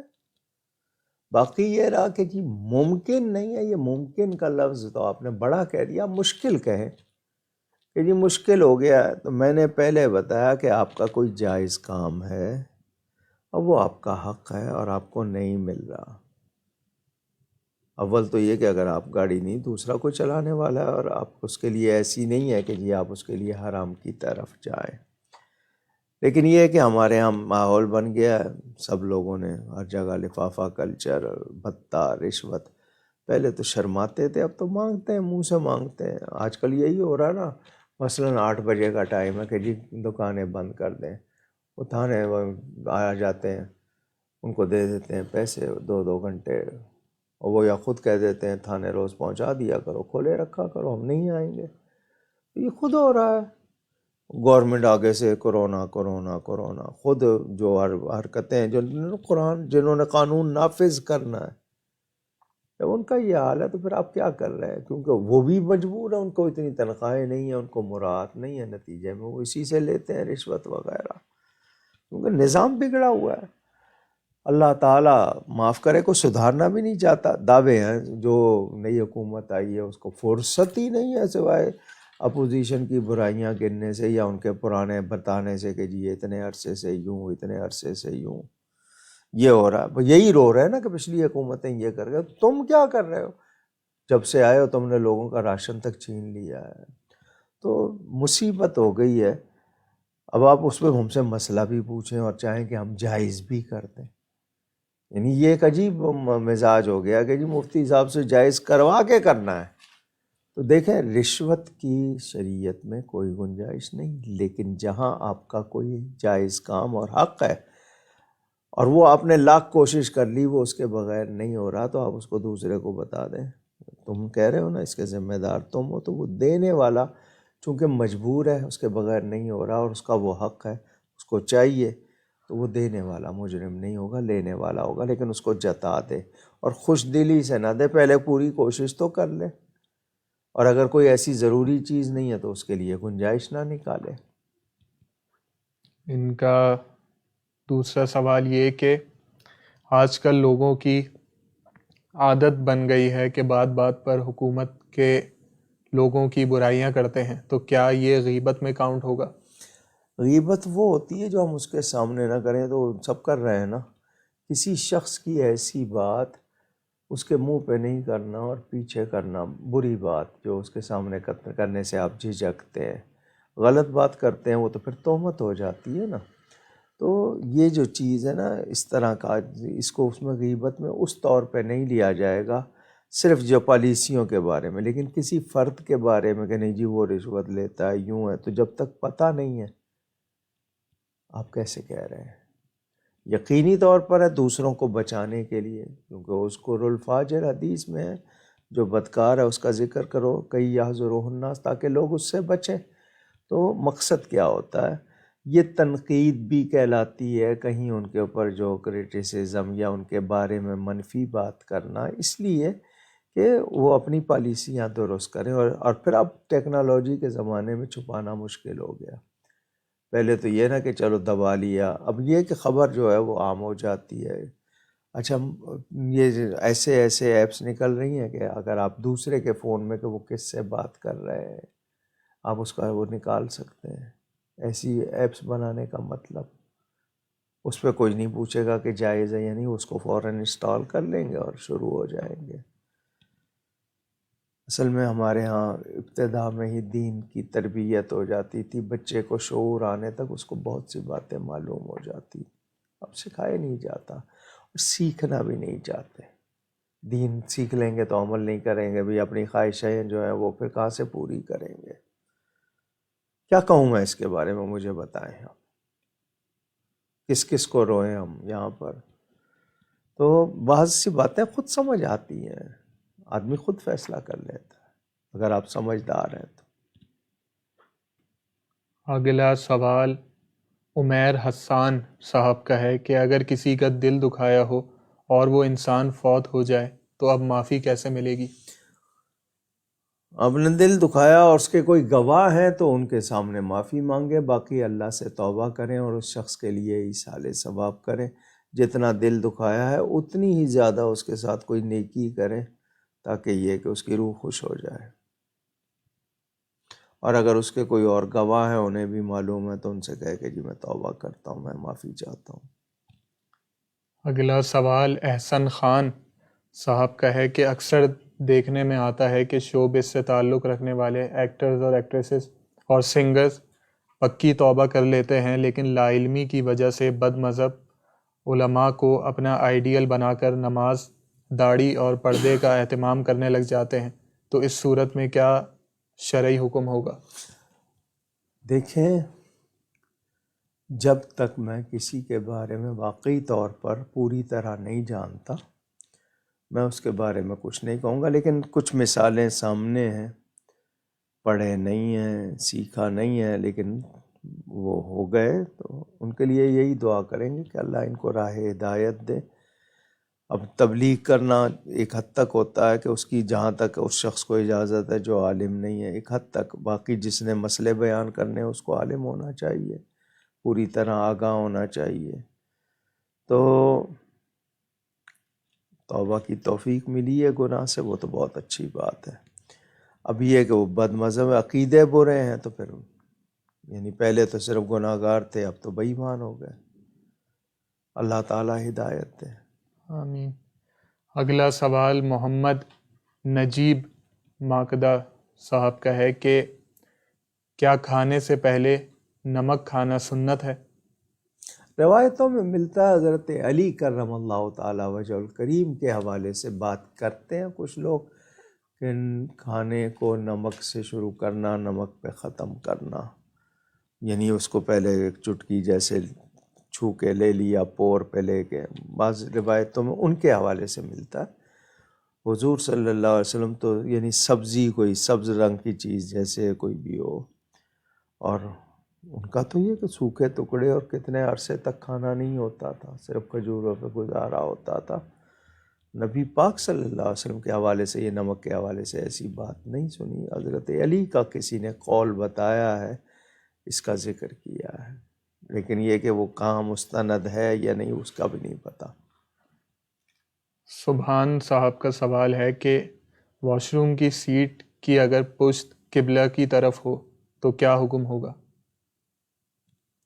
یعنی آپ بیٹھے ہیں تو آپ کی پیٹھ بھی ادھر ہی ہو گئی نا، تو قبلے کی طرف پیٹھ کرنا یا منہ کرنا بہتر نہیں ہے، اس کو تھوڑا سا ترچھا کر دیں، بہتر نہیں ہے، لیکن اگر آپ کے اپنے گھر کا ہے تو اس کو رخ بدلا جا سکتا ہے تو بدلوا لیں، نہیں تو تھوڑا سا ترچھا کر دیں، یا خود اس پہ ترچھے ہو کے بیٹھ جائیں تھوڑا سا۔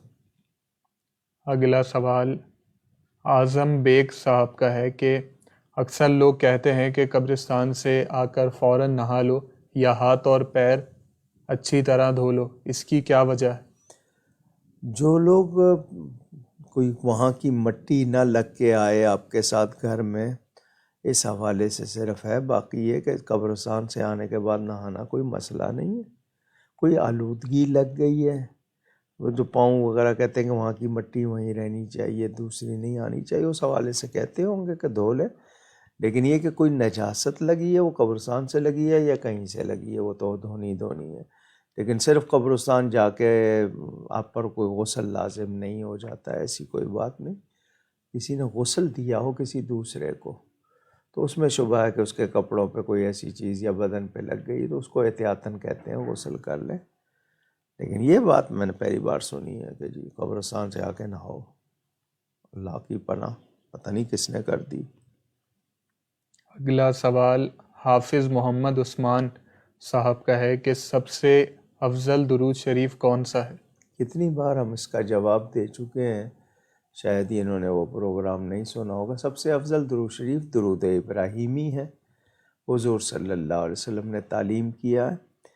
میں نے آپ کو فرق بتایا، یہ درود ابراہیمی نماز کے لیے خاص ہے، کیونکہ نماز میں آپ سلام پہلے کہہ چکے ہوتے ہیں، السلام علیکہ ایھا النبی ورحمۃ اللہ وبرکاتہ، اور جو آیت اتری ہے وہ درود و سلام دونوں کا ذکر ہے، تو چونکہ نماز میں پہلے سلام بھیج چکے ہوتے ہیں تو یہ درود کے الفاظ۔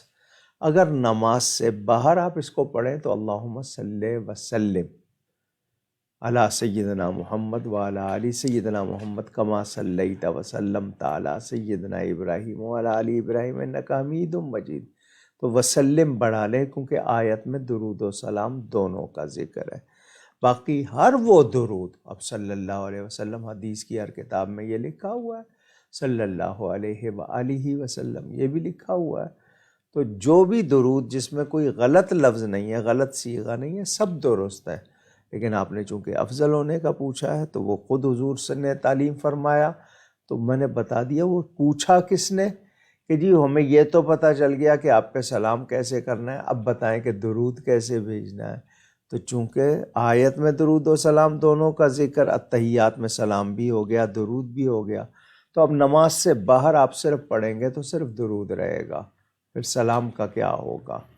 تو اللہم صلی وسلم کہہ کے پڑھ لیجئے گا، وہ اچھا ہے، ورنہ سارے درود اچھے ہیں سوائے اس کے کہ اس میں کوئی غلط لفظ نہ ہو۔ اگلا سوال بہاول نگر سے عبدالحق سیالوی صاحب کا ہے کہ بینک سے قسطوں پر گاڑی لینا کیسا ہے؟ قسط کا کاروبار جائز ہے بغیر شرط کے، قسط کا کاروبار جائز ہے۔ مثلا یہ گلاس میں نقد لیتا ہوں 2 روپے کا ملتا ہے، وہ اگر میں قسطوں پہ لوں وہ 3 روپے کا دیتا ہے، کیونکہ میں ایک مدت کے بعد اس کو پیسے دوں گا تو وہ زیادہ قیمت لگا دیتا ہے، یہ جائز ہے، کوئی شرط نہ ہو، درمیان میں یہ شرطیں جو ہیں وہ سود بنا دیتی ہیں. ایسی کوئی شرط آ جائے گی جو اس کو سود بناتی ہے تو پھر غلط ہو جائے گا. بینک سے گاڑی لینے میں اب تک میرے سامنے بغیر سود کے کوئی بات نہیں آئی ہے. اونر کون ہے، آپ چلا رہے ہیں، قسط میں دیر سویر، اس پہ جرمانے کتنے، تو ان کی شرطیں دیکھی جائیں گی. اگر بینک صرف قیمت تھوڑی سی بڑھا کے دیتا ہے، کوئی شرط وغیرہ نہیں ہے، تو مسئلہ اور ہوگا. لیکن وہ چونکہ سنی نہیں ہے ایسی کوئی کہ بغیر شرط کے بعد، وہاں شرطیں ہیں کس صورت میں آپ کا یہ اتنا نقصان ہو جائے گا، یا گاڑی واپس لے لی جائے گی، یا یہ کر، تو پھر کیا ہوا. تو ذہن میں رہے کہ جہاں کہیں کوئی ایسی شرط یا ایسی صورت پائی جائے جو سود بنا دے گی، وہ غلط ہے. اگلا سوال زنیر شاہد صاحب کا ہے کہ کیا پرائز بانڈ جائز ہے؟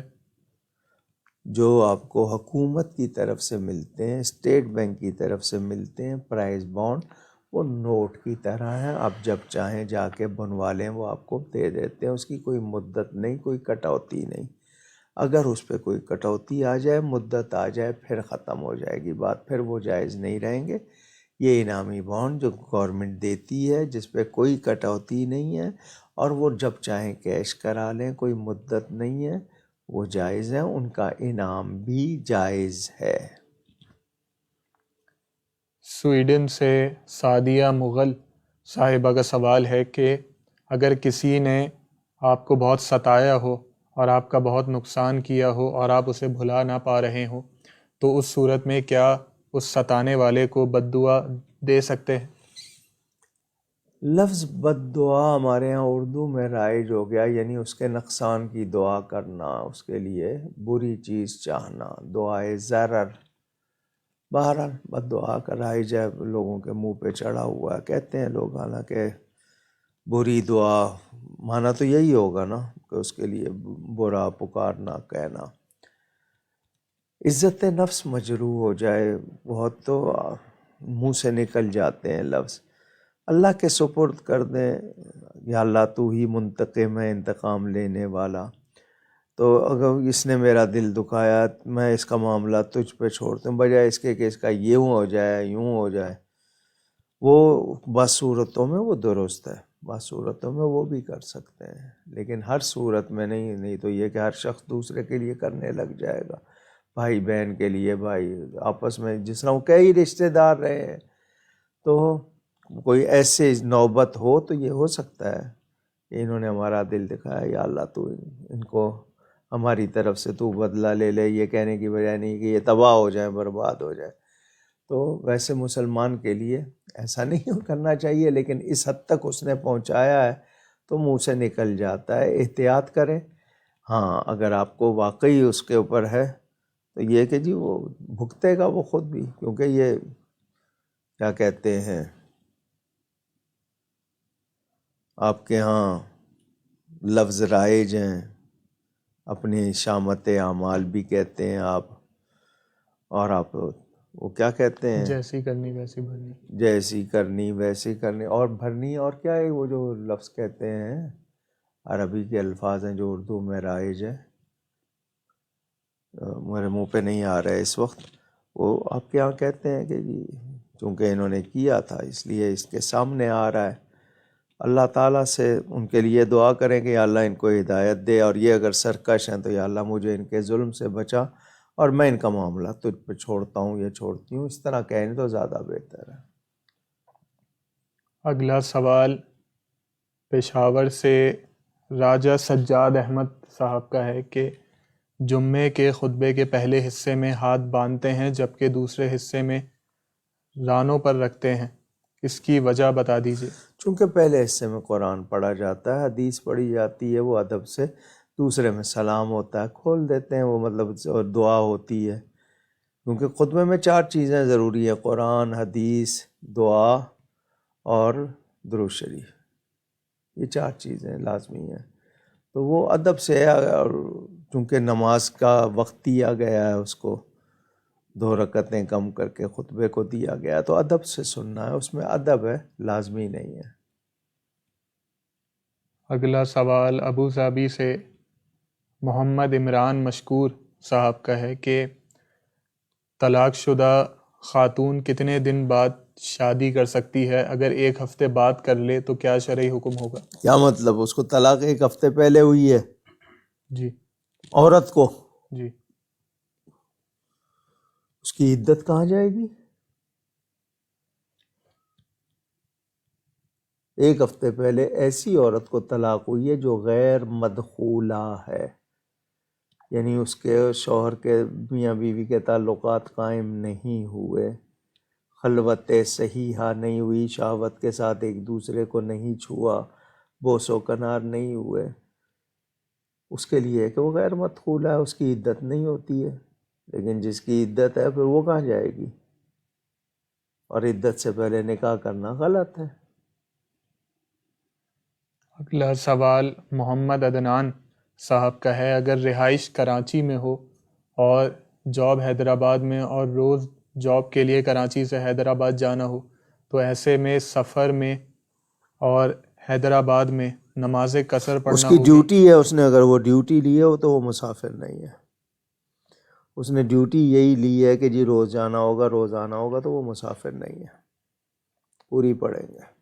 اگلا سوال مصور نیاز صاحب کا ہے کہ اگر ایک بندہ اپنے 10 سال کی قضا نمازوں کو پورا کرنا چاہتا ہو تو وہ کس طرح پڑھے، کیا طریقہ کار اپنائے؟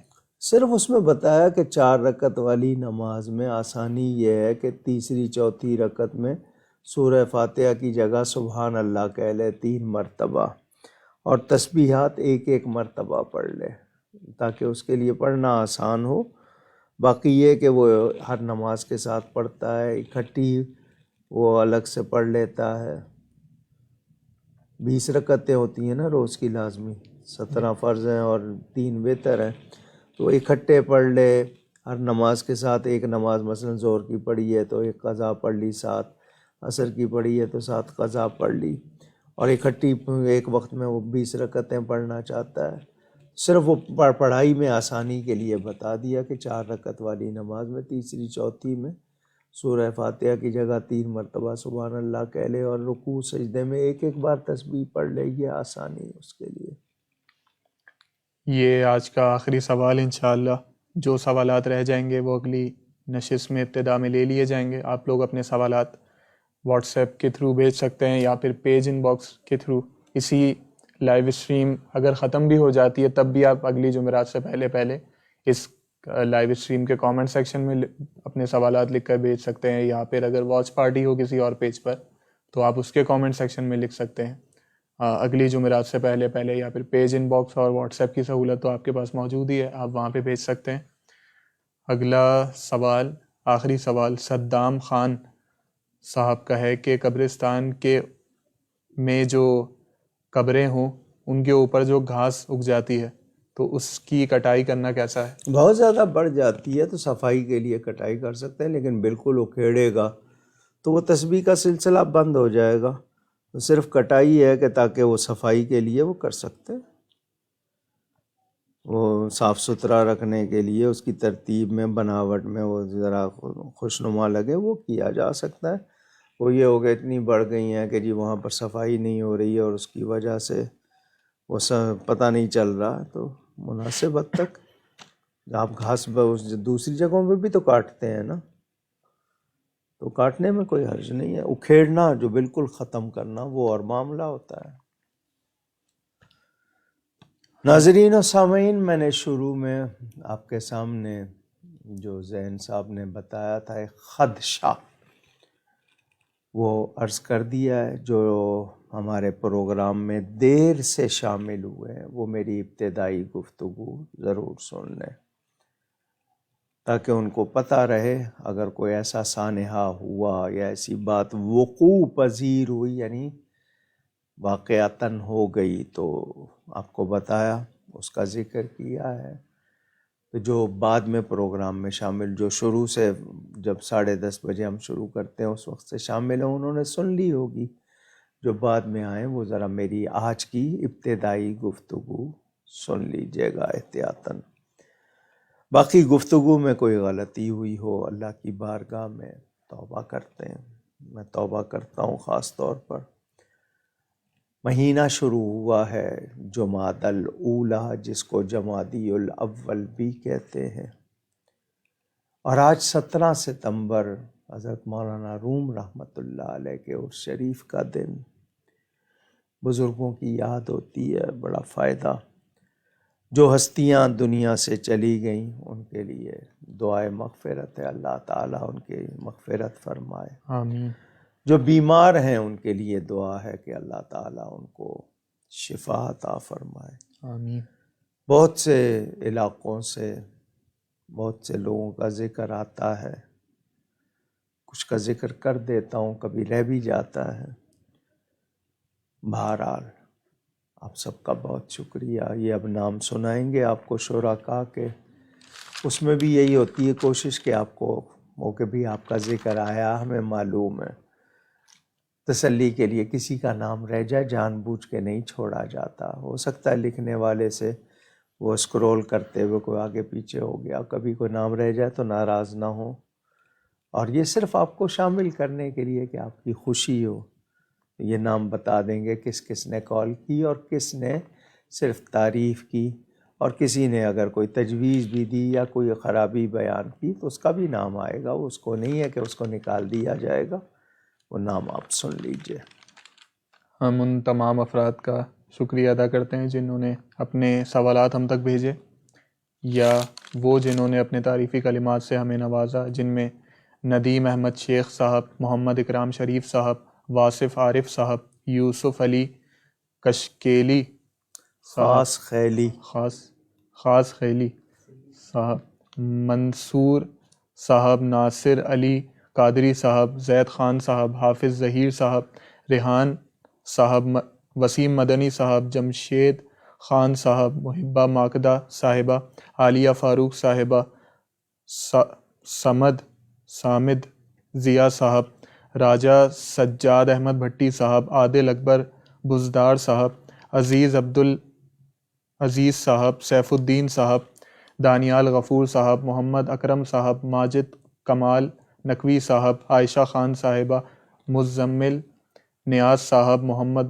مزمل صاحب، شمائلہ ناصر صاحبہ، شارق خان صاحب، سمن عباسی اویسی صاحبہ، امارہ سلطان صاحبہ، ملک ستار صاحب، آفتاب عالم صاحب، محمد ربی حسین صاحب، رفیق رضا ملک صاحب، شعیب شاہ نواز صاحب، ممتاز احمد صاحب، محمد فرحان خان صاحب، چودھری عثمان گجر صاحب، عارف خان صاحب، محمد ظفر آسی صاحب، عمار یوسف صاحب، ساگر قادری صاحب، شاہ فاروق صاحب، اسلم رضا قادری صاحب، مصطفیٰ صاحب، سلیمان الہی صاحب، منیر احمد صاحب، محمد احمد صاحب، ابراہیم صاحب، ساجدہ رحمان صاحبہ، معاذ علی صاحب، حسان خان صاحب، صہیبہ منصور صاحبہ، محمد راشد صاحب، غلام عباس صاحب، سہیل صاحب، ذیشان نوری صاحب، عاشر علی صاحب، شیخ عظیم صاحب، بابر اعظم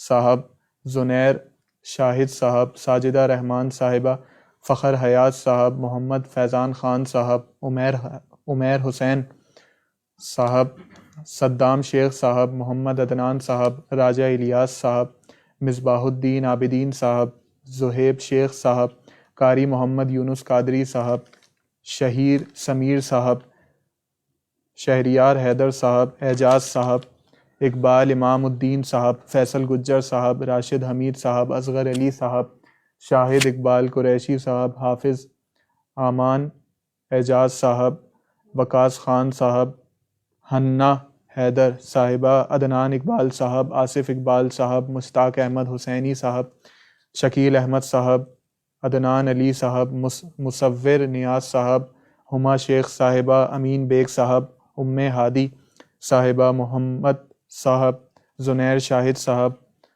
احسن خان صاحب اور رضا بٹ صاحب، اور جن کے نام ہم نہیں لے سکے ان سے معذرت چاہتے ہیں۔ آپ ہمارے لیے دعا گو رہیے گا، ہم آپ کے لیے دعا گو رہیں گے۔ میں نے مولانا رفیع اللہ کے یاد دلانے پر ذکر کیا تھا جامع مسجد گلزار حبیب میں ساؤنڈ سسٹم نیا لگانے کا، اور اس پر کہا تھا کہ لوگ جو محبت سے صدقہ جاریہ مسجد میں اور ثواب کا کام ہے. تو بلکہ آپ کے اس پروگرام کے شرکاء میں سے کوئی ایک دو حضرات نے پیسوں کا کہا تھا بھجوانا چاہتے ہیں، انہوں نے بھجوائے بھی. غالباً ایک خاتون تو کینیڈا سے تھی، یو ایس اے سے تھی، انہوں نے بھی بھجوائے تھے. میں نے آج آپ کو خوش ہو کے یہ بتانا ہے کہ اس کی رقم پوری جتنی چاہیے تھی لوگوں نے پہنچا دی ہے. یعنی اتنے پیسے جو ہم نے مانگے تھے کہ اتنے پیسوں کی ضرورت ہے، اور یہ بھی آپ کو کہ آج وہ سسٹم مسجد میں لگا دیا گیا ہے. انشاءاللہ کل جمعے میں اس کا یعنی ڈیمانسٹریشن یا مظاہرہ ہوگا. اللہ کرے کہ وہ کامیاب ہو اور اس میں دین کی باتیں، لوگوں کی دل آزاری یا لوگوں کی تکلیف کا سامان نہ ہو، بلکہ اس کے ذریعے پیغام حق پہنچے. تو یہ بات بھی آپ کو بتانی تھی.